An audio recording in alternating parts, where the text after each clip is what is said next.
যখন দ্বারকানগরের ডিজাইন করা হচ্ছিল তখন দুনিয়ার প্রথম শিল্পী কে ছিল?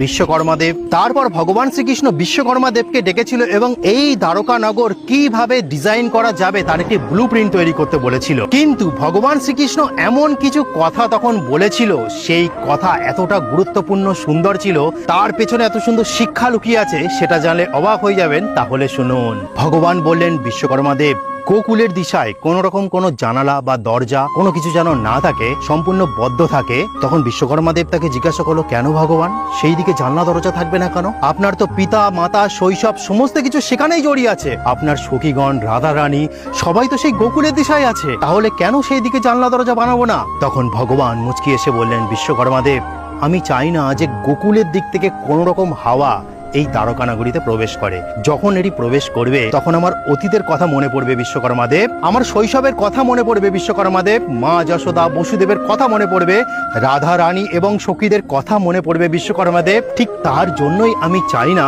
আমি অতীতকে মনে করি, আমি পাস্টকে মনে করি, আমি বর্তমানকে নিয়ে থাকতে চাই বিশ্বকর্মাদেব, আমি ভবিষ্যৎকে নিয়ে চিন্তা করতে চাই। তাই হে বিশ্বকর্মাদেব, প্রত্যেক মানুষের উচিত তার অতীত পাস্টকে না মনে রেখে নিজের বর্তমানকে নিয়ে ভাবা, নিজের ভবিষ্যৎকে নিয়ে ভাবা। অতীত পাস্টের কথা যখনই মনে পড়বে তখনই আপনি কষ্ট পাবেন, আপনি পিছিয়ে পড়বেন নিজের জীবন থেকে। সেই জন্য ভগবান শ্রীকৃষ্ণ দ্বারকানগরী যখন তৈরি হচ্ছিল তখন গোকুলের দিশা অর্থাৎ পূর্ব দিশায় সেই দিকের জানালা দরজা সর্বদা বন্ধ রাখতে বলেছিলেন। তো দেখুন কিভাবে আমাদের জীবনের সাথে মিলে যায়। আমরা পুরনো দিনের কথা, পাস্টের কথা আমরা মনে করি, দুঃখ পাই, কষ্ট পাই, ফলে আমরা বর্তমানকে নষ্ট করি, ভবিষ্যৎকেও নষ্ট করে ফেলি।